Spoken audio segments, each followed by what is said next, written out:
Welcome to the Listen for Life podcast with Genevieve Richardson. Genevieve is a speech-language pathologist rehabilitating adults with communication challenges after a stroke or due to a neurological impairment. Get equipped with knowledge from experts in the field and professionals you need to know. We'll hear stories and experiences from others who are navigating life with aphasia. So, put your earphones in and take a walk outside. This isn't just a podcast. This is a community, a resource, and a support system. We're in this together. Do life. Good morning, Genevieve here from LIFE Speech Pathology. How are you all today? So today I wanted to talk about your Godzilla brain. This came up this week at the practice, and I had a husband and wife that were struggling with communication. The long and the short was when she gave him information, and he is recovering from a brain injury. When she gives him information, he hears only part of the context because if he's only hearing a couple, let's say there's 3 pieces and he hears 1.5 of them, and she's expecting some kind of product from this conversation, something to get done, something to be communicated, whatever the case may be, but he's only getting half the message. What would often happen is he shuts down. He realizes when the message isn't fully being received, but he doesn't address it. He doesn't acknowledge it. Instead, he shuts down and he gets emotional. And when he shuts down, he loses his words and he can't communicate. So that reminded me of when my daughters were young, and I used to go to this co-op preschool, and it was a wonderful program, and I learned so much. So here's how they explained how the brain works. So we get a little bit of gestures today. So this is your brain. This is your reptile brain. Like, think of this as your brain stem down your spinal cord. This is the inside part of your brain. That's your reptile brain, where it controls your breathing, your fight or flight, your digestion, all of your basic body processes that keeps you alive.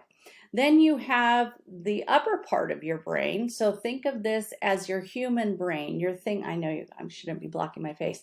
Your thinking brain sits on top of your reptile brain. We're going to call him Godzilla. So when you have aphasia, you are using the human part of your brain. Your thinking, your problem solving, your listening, whatever the case may be. But then what happens, as soon as you allow emotion or stress to interfere in that communication situation, think of your human brain coming off, and now you've gone full Godzilla. Well, then what happens? You can now be in fight or flight. And this doesn't mean you're going to get up out of your chair and run away. But what it does mean is your emotions have now taken over your thinking part of your brain. And when you have aphasia, it's much harder to get that human thinking part back over. I think of it as over the Godzilla brain. So our goal in working on communication with our spouses, significant others, family members, friends who have aphasia is not to trigger Godzilla.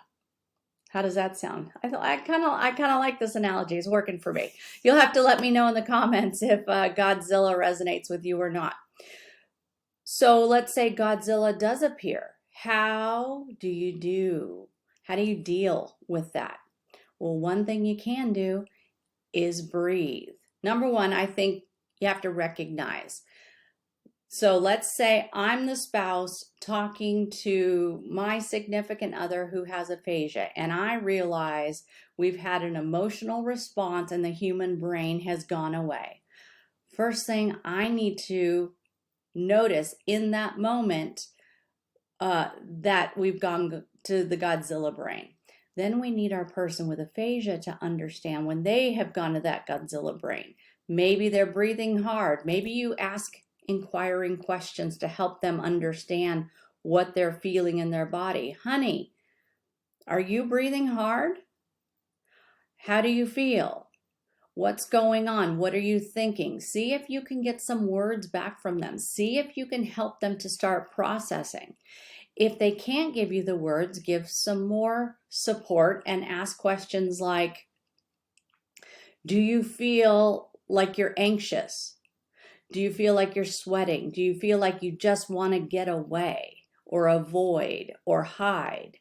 See if any of these kinds of words resonate.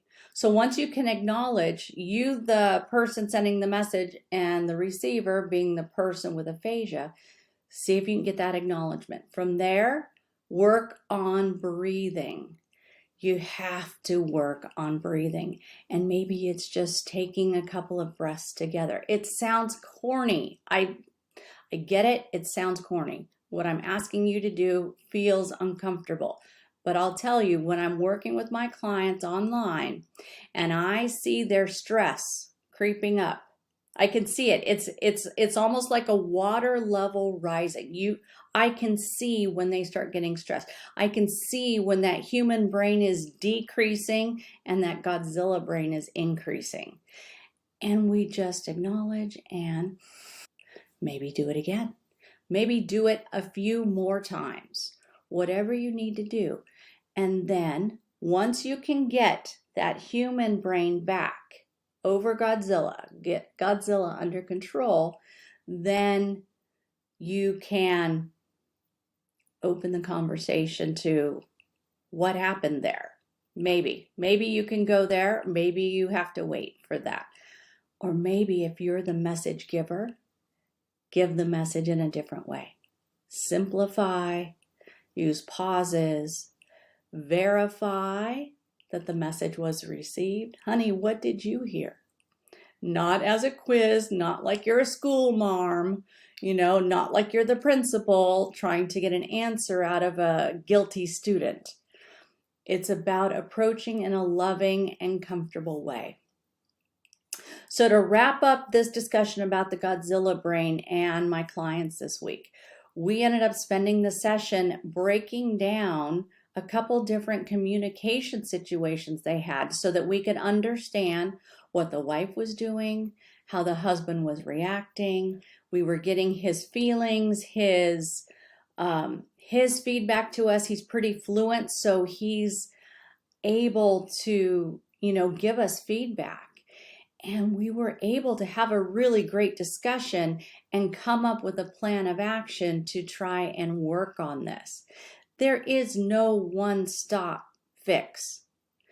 It's so easy as us as speech pathologists to say, well, just do this. Well, I know it just doesn't work that way. My husband and I have also been working on our communication. Sometimes we're just too busy and we don't stop to connect enough before we give and receive a message and something gets miscommunicated. We don't have aphasia in our family, but it happens. This is part of life. This is part of marriage. This is part of a relationship with any other person. Communication is difficult to work on because we take it for granted. We just do it how we've always done it. We don't give it the thought about, well, what's my approach? What do I want to say? We have a thought, we get it out there, and we wait for the reaction. Or we have the thought, we get it out there, and we walk away thinking the message was received, but then we come to find out it wasn't. And then that causes a whole snowball effect. So today I just wanted to talk a little bit about the Godzilla brain, the human brain, how communication is complex, how when we have communication situations, they have to be broken down. And sometimes you need another person to help you break these situations down so you can problem solve and find a new path forward, or maybe some other path forward, some other strategies to use. So how are you guys doing out in the aphasia community? Are you finding you have a high frequency of communication breakdowns? What's your biggest frustration area? We've talked the last couple of weeks as I've been doing these Instagram lives that communication breakdowns happen. And what is your biggest frustration? Well, I have good news, and I'm actively working on it. I am working at building a community where those of you that are interested, we can come together. We can work together. So this is separate from the private practice. This is separate from doing one-on-one therapy. This is about communicating and connecting with your loved one. I will be building a community where we have time together. I don't know what the frequency is going to be about, but in this community, you're going to get the content first about aphasia.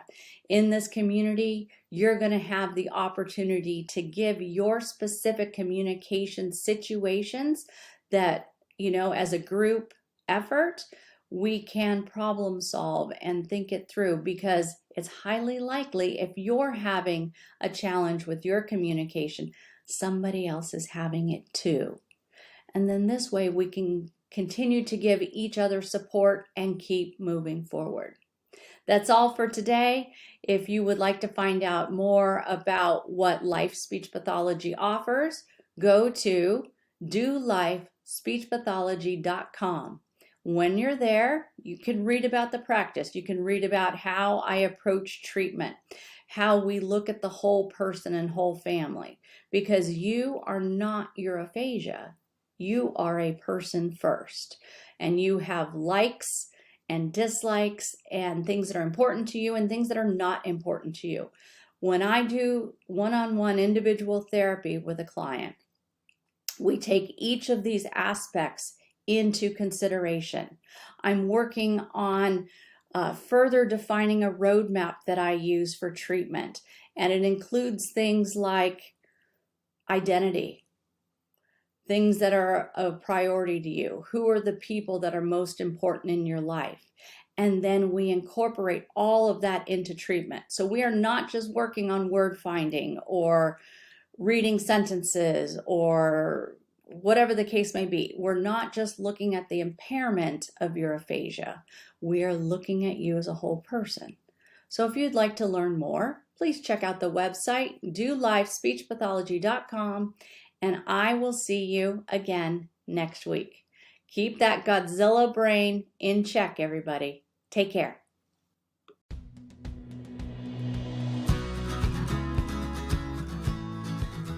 Thanks for tuning in to the Listen for Life podcast. We hope you feel empowered and supported.